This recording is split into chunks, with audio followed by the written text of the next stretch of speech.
디모데후서 3장 10절로 17절 읽겠습니다. 디모데 전 후서를 통해서 에베소 교회에 파송되어 목회하는 디모데에게 사도 바울은 어떻게 목회할 것인가, 어떻게 주의 사명을 감당할 것인가, 그것을 목회 선배로서 디모데에게 가르쳐 주고 있습니다. 이제 디모데후서가 4장까지인데 4장은 거의 마지막 이 추신과 같은 그런 내용들이 주로 이루고 있고, 이제 3장 마지막 부분이 이제 거의 결론에 해당하는 부분이다 이렇게 보면 되겠습니다. 그래서 10절부터 11절까지 사도 바울의 사역의 그 정리와 같은 부분이에요. 그래서 사도 바울은 어떤 사역을 했는가, 어떤 자세와 마음으로 주의 복음 사역을 감당했는가 하는 것을 말씀하고, 또 그의 사역이 어떤 단어들로 정리될 수 있는지를 보여주고 있다 이렇게 볼 수가 있겠습니다. 그래서 10절과 11절 보시면 첫 번째가 10절에 나의 교훈과 그랬습니다. 나의 교훈.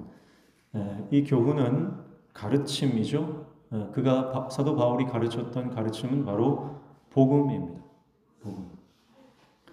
에베소 교회 안에는 복음 말고 유사 복음, 거짓 복음, 다른 복음, 그것을 가르치는 거짓 교사들이 있었죠. 그래서 사도 바울의 삶을 복음을 가르치는 삶으로 규정하면서 나를 본받아서 디모데도 오직 복음을 가르치기를 당부하고 있는 것입니다. 디모데 전서 1장 3절 5절 한번 보시죠. 디모데 전서 1장 3절 읽습니다. 시작. 내가 마게도냐로 갈 때에 너를 권하여 에베소에 머물라 한 것은 어떤 사람들을 명하여 다른 교훈을 가르치지 말며 그랬습니다. 다른 교훈이 있다는 겁니다. 여러분, 어떤 경우에도 하나님의 강단에서 다른 복음이 가르쳐져서는 안 됩니다. 아무리 지식이 있고 또 많은 어떤 학식이 있다 할지라도 강단에서는 복음만 선포되어져야 돼요. 강단이 다른 복음으로 더럽혀져서는 안 됩니다. 우리 교회 강단이 복음만 선포되어지는 강단 되도록 기도해 주시고, 한국 교회가 오직 복음을 선포하는 복음의 파수대가 되도록 우리가 기도해야 하는 것입니다. 그래서 5절에 보시면요, 디모데전서 1장 5절에 보시면 이렇게 말하죠. 이 교훈의 목적은 청결한 마음과 선한 양심과 거짓이 없는 믿음에서 나오는 사랑이거늘 그랬습니다. 그래서 바른 교훈, 바른 복음은 바로 청결한 마음과 선한 양심과 거짓이 없는 믿음에서 나온다 그렇게 말씀을 하고 있는 것입니다. 그래서 사도 바울은 처음부터 끝까지 오직 복음이에요. 오직 복음, 오직 하나님의 말씀이에요. 십자가의 복음, 은혜의 복음을 전하는 일에 목숨을 거는 것입니다. 우리도 마찬가지입니다. 목회자에게만 해당되는 게 아니에요. 오늘 이 말씀을 받는 저와 여러분 모두가 우리의 삶의 가장 핵심이 뭐냐? 말씀을 가르치는 것, 복음을 전하는 것입니다.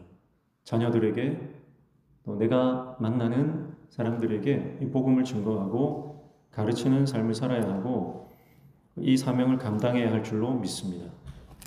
두 번째는 뭐죠? 다시 본문으로 돌아오시면 두 번째가 행실과 그랬습니다. 행실이죠. 행실은 삶의 행위입니다. 행위, 행함이죠. 디모데전서 2장 8절 가봅니다. 디모데전서 2장 8절. 행위가 뭐냐? 디모데 우리가 전 후서를 이제 중심으로 보는데요. 사도 바울이 행위를 말씀하는데 그 행위가 뭐냐? 첫 번째가 2장 8절인데요. 같이 읽습니다. 시작. 그러므로 각처에서 남자들이 분노와 다툼이 없이 거룩한 손을 들어 기도하기를 원하노라 그랬습니다. 하나님의 종이 사역을 감당하는 사역자들이 어떤 행위가 있어야 되느냐? 첫 번째 기도입니다. 기도하면 분노와 다툼이 없다 이렇게 말씀합니다. 우리가 다투고 싸우는 이유는 기도하지 않기 때문입니다. 기도가 없으니까 분열되고 기도가 없으니까 상처받고, 기도가 없으니까 실수하고, 기도가 없으니까 사탄이 틈타는 겁니다. 기도하면, 그래서 남자들에게 특별히 요청하는 구절이잖아요. 거룩한 손을 들으래요. 여러분, 우리의 손이 거룩해지려면 이 손으로 기도하면 거룩해지는 겁니다. 이 손으로 기도하지 않고 이 손으로 세상을 붙잡으면 이 손은 더러운 손이 되는 것입니다. 그러나 이 손으로 기도할 때, 거룩한 손을 들어 기도할 때 우리 안에 분열의 영이 역사하지 못하고 하나님의 성령이 역사하시는 줄로 믿습니다. 첫 번째 행위가 바로 기도입니다. 기도. 그리고 10절과 11절 보세요. 10절 보시면 10절 11절 보시면 오직 선행으로 하기를 원하노라 이것이 하나님을 경외한다 하는 자들에게 마땅한 것이니라 여자는 일체 순종함으로 조용히 배우라 그랬습니다. 10절과 11절에 나오는 두 번째 행위는 뭐예요? 바로 하나님을 경외함으로 순종하는 것입니다. 그래서 순종으로 주님의 사역을 선한 일, 선행을 하는 것입니다. 내가 하는 게 아니고요. 하나님을 두려워하는 마음을 가지고 주님의 사역을 순종함으로 감당하는 거예요. 그래서 순종입니다. 경외하는 자만이 순종할 수 있는 겁니다. 하나님을 두려워하는 자만이 순종할 수 있습니다. 하나님을 두려워해야 됩니다. 오전에 말씀드렸지만 좀 말을 좀 함부로 하는 집사님이 계셨거든요. 뭐 목회자들에게 대해서 아니면 교회 성도들에 대해서 막 분란을 일으키고 그분은 평생 아내인 권사님을 술만 먹으면 폭행하는 그런 집사님이셨어요. 근데 새벽기도도 열심히 하고요. 뭐 하여튼 열심히 하는 거예요. 그런데 집에만 가면 술 마시고 폭행을 하는 거죠. 근데 이게 하나님을 경외함이 없으니까 교회에서는 집사고 교회에서는 뭐 열심히 하지만 집에 가서는 늘 술에 취해 있고 아내를 폭행하고 결국 나중에 그분이 끝까지 회개하지 않았어요. 회개하지 않고 결국은 알코올성 치매에 걸리게 되고 정신병원에서 마지막 생을 마감하셨어요. 그럼 하나님 두려운 분이잖아요. 우리가 죄 가운데 있으면 하나님 두려운 거예요. 두려워하셔야 됩니다. 여러분, 우리가 하나님을 두려워하지 않으면 죄와 버타여 사는 것입니다.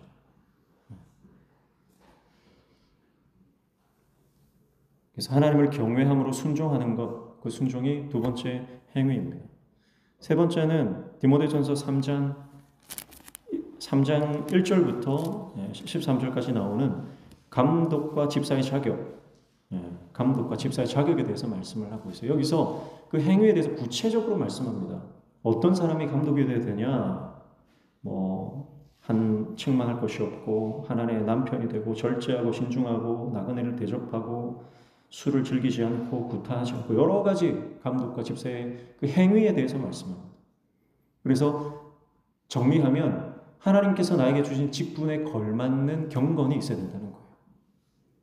하나님께서 나를 목사로 세우셨으면 목사에 걸맞는 경건의 모습이 있어야 되고 나를 장로로 세우셨으면 장로의 직분에 맞는 경건의 모습이 있어야 되고 내가 집사로 임명받았으면 집사에 걸맞는 그 경건의 모습이 있어야 되는 것입니다. 그것이 행위로 드러나야 되는 거예요. 하나님이 우리에게 그냥 직분 주신 게 아니고 그 직분을 잘 감당하라고 주셨는데 그 직분을 여러분 귀하게 여기셔야 됩니다. 중하게 여기셔야 됩니다.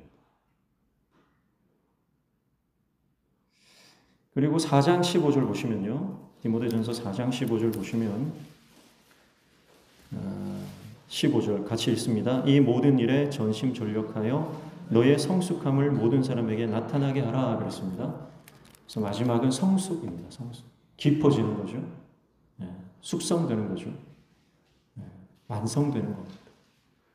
그래서 그런 삶의 경건이 완성되어져 가는 삶의 행위가 있어서 사람들이 나를 통해서 본받아야 된다. 자녀들이 부모를 본받아야 됩니다. 부모의 신앙을 본받아야 됩니다. 목회자의 신앙이 본받을 만한 신앙이 되어야 되고 장로의 권사의 신앙이 본받을 만한 신앙이 되어야 되는 것입니다. 본문으로 돌아와서 사도 바울의 사역 세 번째가 의향이죠. 나의 교훈과 행실과 의향과 그랬습니다. 의향이라고 하는 것은 목적을 말하는 것이죠. 목적. 그래서 디모데후서 4장 7절 8절 보면 사도 바울의 목적에 대해서 말씀을 하는데요. 뭐라고 말씀합니까? 나의 선한 싸움을 싸우고 나의 달려갈 길을 마치고 믿음을 지켰으니 이제 후로는 나를 위하여 의의 면류관이 예비되었으므로 그렇게 말씀합니다. 사도 바울의 의향, 목적이 뭡니까? 바로 하나님 주실 의의 면류관입니다. 사도 바울의 목적은 교회 부흥이 아닙니다. 사도 바울의 목적은 사람들에게 인정받는 것 아닙니다. 많은 사람을 내 편으로 만드는 것도 아닙니다. 부와 명예를 쌓는 게 아닙니다. 성공적으로 사역하는 것도 아닙니다. 사도 바울의 유일한 목적은 하나님 주실 의의 면류관입니다. 그래서 하나님만 보고 가는 거죠. 사람들이 어떻든 환경이 어떻든 형편이 어떻든 여론이 어떻든 사도 바울은 하나님만 바라보고 의의 면류관을 쫓아서 달려갑니다. 그래서 다른 곳에서는 표대를 향해 달려간다. 그렇게 표현하기도 하죠. 여러분, 저와 여러분의 목적이 뭡니까? 지금 우리가 신앙생활하는 목적이 뭐예요? 목적을 잘 설정하셔야 됩니다. 속도보다 중요한 것은 방향입니다. 우리가 방향을 잘 설정하고 꾸준히 나아가면 반드시 목적지에 이르는 것입니다. 그러나 아무리 빨리 가도 잘못된 목적지를 설정하면 그것은 의미 없는 삶이 되어버리는 것입니다. 네 번째가 뭐죠? 교훈과 행실과 의향과 그 다음 믿음과 그랬습니다. 믿음. 디모데후서 1장 12절 보시죠. 디모데후서 1장 12절 보시면 이렇게 말씀합니다. 이로 말미암아 내가 또 이 고난을 받되 부끄러워하지 아니함은 내가 믿는 자를 내가 알고 또한 내가 의탁한 것을 그날까지 그가 능히 지키실 줄을 확신함이라 그랬습니다. 사도 바울은 이 믿음을 가지고 사역을 했는데 이 믿음은 어떤 믿음이에요? 하나님의 신실하심을 믿는 믿음입니다. 하나님이 반드시 이루실 것에 대한 확신입니다. 여러분, 이 믿음이 있어야 됩니다. 내가 일을 이루려고 하니까 믿음이 흔들리는 것입니다. 상황을 보니까 믿음이 흔들리는 것입니다. 그런데 사도 바울은 상황이나 자신의 형편이나 처지를 바라보지 않고 하나님을 신뢰했습니다. 하나님은 신실하신 분이고 하나님은 능력 있는 하나님이시고 하나님은 일을 반드시 성취하시는 하나님이시다. 거기에 대한 믿음이 확실히 있었기 때문에 그 확신이 사도 바울이 죽을 것 같은 상황 가운데 놓여도 감옥에 갇혀도 갖은 핍박과 고난을 당해도 사도 바울은 흔들리지 않고 주님의 사명을 감당하게 되는 것입니다. 믿음이에요. 여러분, 사람을 믿지 말고 하나님을 믿으시기를 축복합니다. 사람의 말에 흔들리지 말고 주님의 말씀을 내 마음에 새기시기를 축복합니다. 하나님의 말씀이 나의 삶의 원칙이 되어지는 은혜가 있기를 축복합니다. 그리고 믿음과 그 다음 뭐죠? 오래 참음과 그랬습니다. 오래 참음. 여기서 오래 참음은 좀 시간적인 개념으로 볼 수 있겠습니다. 기다림에 관한 거죠. 디모데전서 6장 14절 보시죠. 디모데전서 6장 14절 15절입니다. 찾으신 분들 같이 읽습니다. 우리 주 예수 그리스도께서 나타나실 때까지 흠도 없고 책망받을 것도 없이 이 명령을 지키라. 기약이 이르면 하나님이 그의 나타나심을 보이시리니 하나님은 복되시고 유일하신 주권자이시며 만왕의 왕이시오 만주의 주시오. 아멘. 14절에 주님이 나타나실 때까지, 주님이 다시 오실 때 그 시간까지 기다리는 거죠. 15절에도 기약이 이르면 하나님의 약속이 이루어지는 그 때를 기다리는 거죠. 그래서 오래 참는 거죠. 오랜 참음, 그 기다림. 신앙은 대부분 기다림의 연속이고 기도도 하나님을 신뢰하고 기다리는 거죠.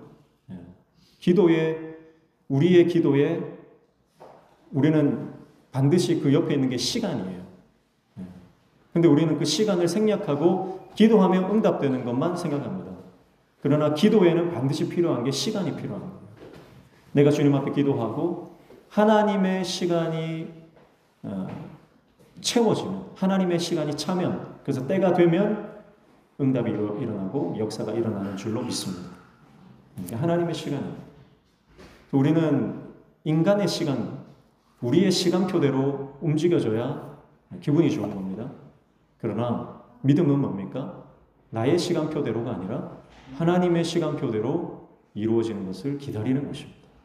하나님은 반드시 하나님의 시간에 하나님의 방법으로 하나님께서 역사하시고 이루어 가시는 것. 그것을 믿고 기다리는 것이 신앙인 것이죠. 그리고 여섯 번째가 뭐죠? 사랑입니다. 사랑. 그래서 오래 참음과 사랑과 그렇죠? 사랑. 디모데후서 1장 3절 4절 보시죠. 디모데후서 1장 3절 4절 같이 읽습니다. 내가 밤낮 구하는 가운데 쉬지 않고 너를 생각하여 청결한 양심으로 조상 족부터 섬겨오는 하나님께 감사하고 내 눈물을 생각하여 너 보기를 원함은 내 기쁨이 가득하게 하려 함이니 그랬습니다. 사도 바울이 디모데를 얼마나 사랑하는지 이 구절 안에 절절히 녹아 있습니다. 그래서 쉬지 않고 너를 생각한다. 이거 사랑이잖아요. 사도 바울은 보세요. 밤낮 간구합니다. 밤낮 간구하는. 밤낮 간구한다는 것은 밤낮 누구를 바라보는 거예요? 하나님 바라보는 거죠. 그러니까 하나님을 향한 사랑이 식지 않고 멈추지 않는 거예요. 사도 바울은. 그러니까 하나님과 연결되어 있고 하나님과 관계가 잘 되어 있는 사람은 그 하나님의 사랑이 그 통로로, 영적인 통로로부터 계속해서 공급받기 때문에 그 힘으로 하나님의 사랑으로 누구를 사랑하는 거예요? 옆에 있는 사람을 사랑하는 것입니다. 여러분, 내가 공급받지 못하면 사랑할 수 있는 여유가 없어요. 내가 주일학교 교사를 하는데 말씀으로 공급받지 못하고 하나님의 은혜를 공급받지 못한다. 그러면 아이들 앞에 섰을 때 아무런 감동이 없어요. 그런데 정말 하나님께서 주시는 은혜로, 하나님께서 주시는 능력으로, 하나님의 사랑으로 내가 계속 공급받고 내가 충만하면요, 아이들 앞에 섰을 때 내 가슴이 뛰는 거예요. 아이들 앞에 섰을 때 정말 이 하나님의 사랑을 전해주고 싶어서 주체할 수 없는 감격이 있는 겁니다. 사도 바울이 지금 그런 거예요. 하나님으로부터 밤낮 주님을 바라보고 그 기도 가운데 하나님의 능력을 공급받고 하나님의 사랑이 그 안에 충만하니 그 사랑으로 디모데를 사랑하는 것입니다. 그래서 쉬지 않고 생각한다. 디모데를 얼마나 사랑하는지. 여러분 믿으실지 모르겠지만 저도 여러분들을 쉬지 않고 생각합니다. 제가 표현을 좀 잘 안 해서 그렇지 저는 깨어 있을 때는 항상 우리 장로님들 생각합니다. 우리 장로님들을 항상 위해서 기도하고 잘 되기를 원하고 항상 하나님 앞에 우리 장로님들을 통해서 교회가 부흥되게 해주십시오. 우리 장로님들을 통해서 교회가 회복되게 해주십시오. 저는 항상 그리고 우리 장로님들 얼마나 귀한지 한 분 한 분 참 귀한 은퇴하신 장로님들이나 심호하신 장로님들이나 다 너무너무 귀하신 분들이 항상 생각합니다. 권사님들을 항상 제가 생각합니다.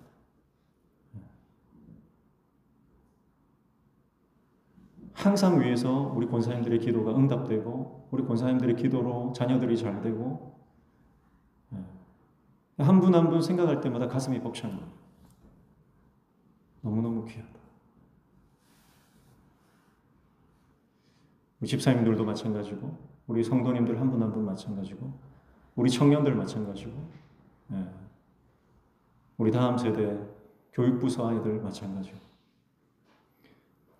사도 바울이 디모데를 쉬지 않고 생각하는 것처럼 오늘 우리 성도들이 서로를 쉬지 않고 생각하며 위에서 중보하고 기도할 때 우리 안에 어떤 역사가 일어날까요? 우리가 기대하지 않았던 상상하지 못했던 하나님의 놀라운 역사가 우리 안에 일어나게 될 줄로 믿습니다. 그래서 그 사랑이에요. 그래서 사도 바울의 사역의 핵심 중에 하나가 사랑이구나. 이것이 굉장히 큰 도전이 됩니다. 그런데 그냥 사랑이 아니라 4절에는 뭐예요? 내 눈물을 생각하여 너 보기를 원함은 내 기쁨이 가득하게 하려 합니다. 그랬어요. 그래서 디모데에게 눈물이 있었고 사도 바울에게도 사실 이 눈물이 있었죠. 예. 그런데 이 눈물은 어떤 눈물이에요? 뒤에 나오는 기쁨입니다. 기쁨. 그래서 성도의 눈물은요, 예, 원망과 회한의 눈물이 아니라 기쁨의 눈물인 줄로 믿습니다. 우리 안에 은혜의 눈물이 회복되면 우리 안에 모든 관계는 회복되는 줄로 믿습니다. 일곱 번째가 뭐죠? 일곱 번째가 인내입니다. 인내. 인내는 디모데후서 2장 24절에 보시면 주의 종은 마땅히 다투지 아니하고 모든 사람에 대하여 온유하며 가르치기를 잘하며 참으며 그랬습니다. 자, 여기서는 이제 사람에 대해서 참는 것에 대해서 말을 하고 있죠. 인내하는 것. 근데 여기에는 반드시 뭐가 있어야 되냐면 온유함이 있어야 됩니다. 네. 온유함으로 참는 거예요. 그냥 참는 게 아니고 그냥 두고 보자 하고 참는 게 아니에요. 여기서 참는 것은 온유함으로 참는 겁니다. 그러니까 온유함이 사람을 온유함으로 기다리는 것. 그 온유함이 사람을 살리는 줄로 믿습니다. 쉽게 분을 내면 안 됩니다. 쉽게 나의 감정을 폭발시켜서는 안 됩니다. 주님의 마음이 우리 안에 들어오고 그 마음으로 인내하며 온유함으로 참아야 하는 것입니다. 그런데 모든 사람에 대하여 그렇게 하라는 겁니다. 모든 사람에 대하여. 내가 좋아하는 사람 참아주고 내가 싫어하는 사람은 막 대하지 말라는 겁니다. 나에게 잘해주는 사람에게만 나도 잘하고 나한테 잘 못하는 사람은 참지 못하고 그렇게 해서는 안 된다. 모든 사람입니다. 여덟 번째는 박해받음이죠. 박해받음. 아홉 번째가 고난입니다. 박해와 고난은 같은 의미로 쓰여졌다고 볼 수 있는데 여기에는 배신이 포함됩니다. 그래서 디모데후서 1장 15절 보시죠. 디모데후서 1장 15절 보시면 아시아에 있는 모든 사람이 나를 버린 이 일을 내가 아나니 그 중에는 부겔로와 허모겐에도 있느니라 그랬습니다. 그래서 바울을 버린 사람, 바울을 배신한 사람, 이것은 바울을 배신한 개인적인 사건이 아니라 복음을 배신한 공적인 사건으로서 기억되고 있는 것을 여러분 기억하셔야 됩니다.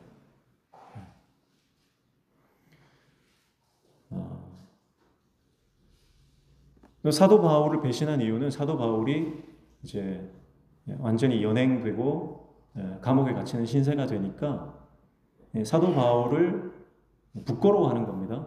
그래서 사도 바울을 버리는 거죠. 교회를 떠나는 것이죠. 배신입니다. 사도 바울은 그런 배신을 당했습니다. 그런데 이 배신 당하는 것이 여러분 우리가 기억해야 될 것이 주님의 일을 하다 보면 배신 당하는 일이 있다는 겁니다. 사람이 나를 배신했다고 해서 너무 실망해서는 안 됩니다. 사도 바울은 사람들의 이름을 언급하면서 그들이 나를 배신했지만 이것은 개인적인 나의 어떤 원한, 개인적인 원한의 사건이 아니라 그것은 공적인 교회의 사건으로서 인식하면서 주님의 일을 감당하는 사역자들에게 이러한 일들이 일어날 수 있다. 그래서 디모데에게 너도 사역하다 보면 모든 사람이 너 좋아하는 거 아니야. 너 싫어하는 사람도 있고 너 배신하는 사람도 있을 거야. 그거 당연하게 생각하고 끝까지 주님 사명 감당하라는 겁니다. 예수님도 배신당하지 않습니까? 12명의 제자 중에 한 사람의 제자가 예수님을 팔아넘기고요. 나머지 제자들 예수님 배신 안 한 것 같습니까? 아니요. 다 도망갔습니다. 예수님 돌아가실 때 십자가에 요한 한 사람밖에 없었고요. 다 뿔뿔이 흩어지고 도망갔습니다. 다 배신했습니다. 배신 안 한 사람이 없어요, 사실. 다 배신했어요. 다 떠나갔어요. 사실 제일 크게 배신한 사람은 베드로라고 볼 수 있죠. 예수님 앞에서 예수님을 부인하고 저주하고 맹세하지 않았습니까? 그것보다 큰 배신이 어디 있어요? 3번이나. 예수님 배신당한 거 생각해야 되는 거. 예수님도 배신당했다. 나도 배신당했다. 너도 배신당할 거다. 그러나 사람 보지 말라는 거예요. 여러분, 교회 안에는요, 하나님의 백성들만 있는 게 아닙니다. 교회 안에는 사탄이 틈을 탑니다. 그래서 사람을 통해서 나를 넘어뜨리려고 끊임없이 악한 영이 역사하는데요, 그것을 영적으로 잘 분별할 수 있기를 축복합니다. 사람 바라보면 안 돼요. 정말 내 편이 되어줄 내 편인 것 같았던 그 사람이 나중에는 나 힘들게 해요. 근데 그 사람이 한다고 생각하지 마세요. 악한 영이 나를 넘어뜨리려고 하는구나.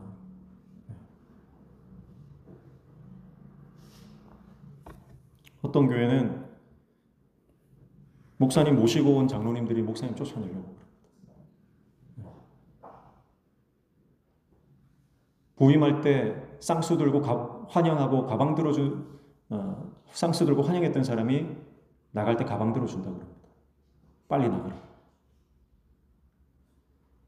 그러니까 여러분, 우리가 주님의 사명을 감당할 때 반드시 배신당하는 일이 있다는 거죠. 그리고 디모데후서 1장 11절 12절 보세요. 11절 12절 내가 이 복음을 위하여 선포자와 사도와 교사로 세우심을 입었노라. 이로 말미암아 내가 또 이 고난을 받되 부끄러워하지 아니함은 내가 믿는 자를 내가 알고 또한 내가 의탁한 것을 그날까지 그가 능히 지키실 줄을 확신함이라 그랬습니다. 하나님이 우리를 복음의 사역자로 세우셨는데 그것 때문에 뭘 당한다고요? 고난을 당한다는 겁니다. 자, 그러니까 우리가 때로는 배신도 당하고요. 때로는 다른 사람에게 뒤통수도 맞고요. 때로는 세상으로부터 핍박과 박해와 고난을 당하는데 그 고난 당하는 이유가 뭐라는 거예요? 주님이 주신 사명 때문이다. 직분 때문이다. 그렇게 말씀하는 거예요. 그러니까 고난을 당할 때 우리가 어떻게 발상을 전환해야 되냐면 주님이 나에게 사명 맡기셨고 그 사명을 내가 잘 감당하고 있구나. 그러니까 마귀가 방해하는구나. 그렇게 발상을 전환하셔야 됩니다. 그렇지 않고 우리가 영적으로 이것을 분별하지 못하면 사람이 미워지고 하던 사역을 포기하게 되는 것입니다. 사단은 포기하게 만드는 전문가입니다. 우리가 연말이 되면 결단을 하지 않습니까? 내가 반드시 이 내년에는 그만두리라. 믿음으로 다짐하고 영적으로 결단하고 하나님께 서원하면서 나는 안 할 겁니다. 근데 그것은 마귀가 주는 생각이에요. 마귀가 주는 생각.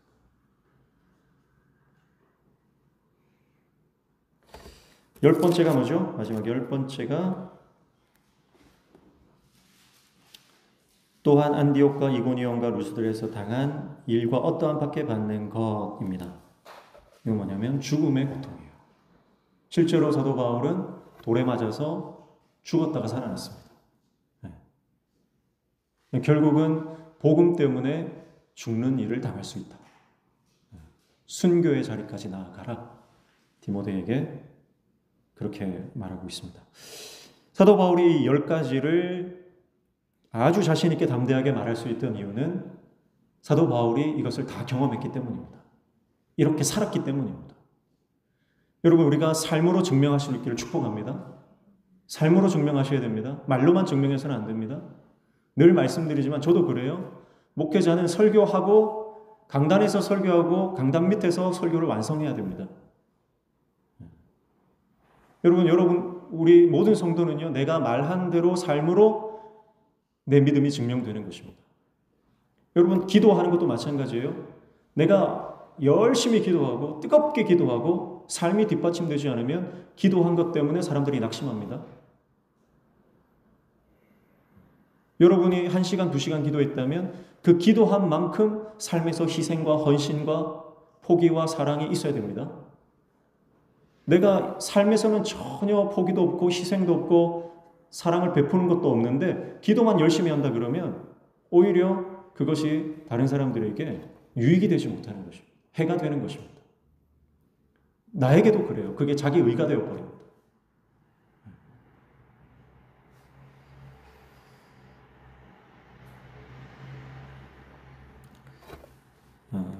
12절 보시죠. 3장 12절 디모데후서 3장 12절 본문으로 돌아옵니다. 같이 읽습니다. 시작. 무릇 그리스도 예수 안에서 경건하게 살고자 하는 박해를 받으리라 그랬어요. 그래서 여러분, 경건을 선택할지 세속화를 선택할지 여러분 선택하셔야 됩니다.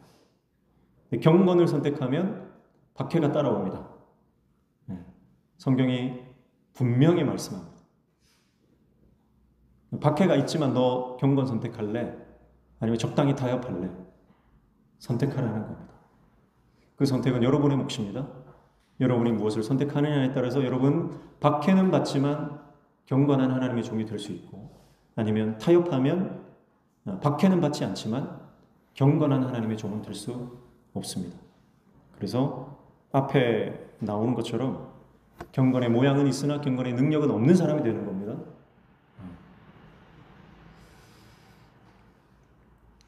그래서 13절에 보면 악한 사람들과 속이는 자들은 더욱 악하여져서 속이기도 하고 속기도 하나니 그랬습니다. 속이는 거예요. 그래서 박해받을 필요 없다. 뭘 그렇게 힘들게 어렵게 신앙생활하냐. 대충 해라. 적당히 해라. 타협해라. 박해받지 마라. 속이는 겁니다. 여러분, 교회 안에 믿음의 공동체 안에 거짓의 영이 굉장히 역사를 많이 합니다. 사역 포기하게 합니다. 주님의 사명을 감당하지 못하게 합니다. 교회를 분열하게 합니다. 거짓의 영이 역사하는 겁니다. 여러분, 그래서 그 거짓의 영을 대적하셔야 됩니다. 절대 다른 누가 했던 말을 여러분 전달하지 마십시오. 왜냐하면 전달할 때 반드시 그게 부풀려지거나 과장되거나 바뀝니다. 있는 그대로 전달해도 나쁜 건데 누가 그 말한 것에 대해서 내가 다른 사람에게 전달하면 그거 마귀짓이거든요. 근데 그대로만 전달해도 나쁘지만 우리가 말할 때 변형을 시킨다고요. 확대를 시킨다고요. 과장이 되고 부풀려지거든요. 그러니까 절대 여러분 그것은 마귀에게 속는 겁니다. 너는 알아야 될 것 같아서 내가 얘기해 주는데 비밀인데 하면서 얘기하는 거예요. 절대 그렇게 하시면 안 돼요. 기도하시면 됩니다. 그냥 기도하시는 거예요.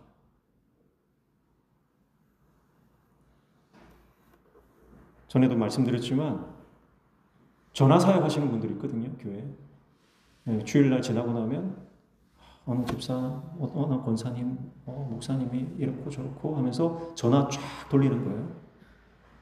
전화 사역하시는 그 열심으로 기도하고 복음 전해야 됩니다.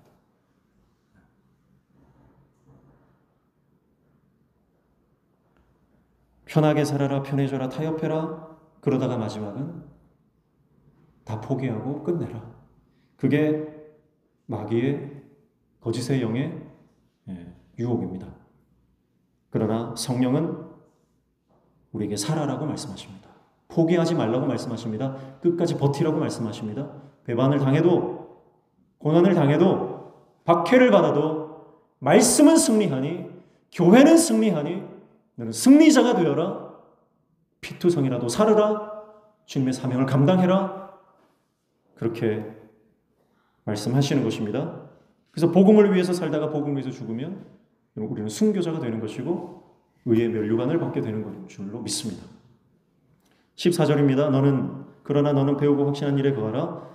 너는 내가 누구에게 배운 것을 알며. 15절 또 어려서부터 성경을 알았나니 성경은 능히 너로 하여금 그리스도 예수 안에 있는 믿음으로 말미암아 구원에 이르는 지혜가 있게 하느니라 그랬습니다. 자, 성경이 하나님 말씀이 우리를 강하게 한다. 우리를 성숙하게 한다. 우리를 구원에 이르게 한다. 그렇게 말씀하면서 이것은 우리의 삶의 기준이 하나님 말씀이 되어야 됨을 우리에게 말씀하고 있는 것입니다. 그래서 우리의 삶의 기준이 말씀이 되도록 우리는 배워야 합니다. 말씀을 여러분 배워야 합니다. 그래서 배운다라고 하는 것은 말씀을 읽고 암송하고 묵상하고 말씀에 순종하는 것입니다. 그래서 연단되는 것입니다. 훈련받는 것입니다. 삶의 원칙을 말씀으로 세우고 그 말씀대로 살아가는 것입니다. 여러분, 세상 사람들은 자기 소견에 옳은 대로 살아갑니다. 그러나 성경은 하나님의 기준을 말씀해 줍니다. 그래서 16절 보시면 모든 성경은 하나님의 감동으로 된 것으로 교훈과 책망과 바르게 함과 의로 교육하기에 유익하니 그랬습니다. 유익하다. 그래서 하나님의 말씀을 기준으로 삼고 하나님의 말씀을 삶의 원칙으로 삼고 살아가는 사람은 하나님께서 그를 교훈하시고 책망하시고 바르게 하시고 의로 교육하신다. 그렇게 말씀하는 것입니다. 자기가 기준인 세상, 자기 소견에 옳은 대로 살아가는 세상과 반대의 길을 가시기를 축복합니다. 그리고 마지막 17절에 이는 하나님의 사람으로 온전하게 하며 모든 선한 일을 행할 능력을 갖추게 하려 함이라 그랬습니다. 말씀이 뭐라고요? 능력이라. 오직 하나님의 말씀이 우리 삶의 능력인 줄로 믿습니다. 말씀이 능력입니다. 말씀 붙잡아야 됩니다. 그래서 우리가 주님의 말씀대로 순종하며 나가면 하나님의 말씀이 능력이 되어 우리 삶 가운데 역사하는 것입니다. 그래서 우리 교회가 말씀 중심의 교회가 되고 말씀이 충만한 공동체가 되면 우리 안에 영적인 역사가 일어나는 것입니다. 생명이 살아나는 것입니다. 하나님의 사람으로 세워져가는 역사가 일어납니다. 한 사람 한 사람이 기도의 용사가 되고 전도의 용사가 되고 하나님 사명을 감당하는 사명자로 마지막 때를 살아가게 되는 줄로 믿습니다. 다른 것 어떤 것도 능력이 될 수 없습니다. 오직 말씀입니다. 그래서 말씀의 능력을 소유하고 말씀의 능력으로 살아가는 저와 여러분 되시기를 주님의 이름으로 축복합니다. 찬양하겠습니다.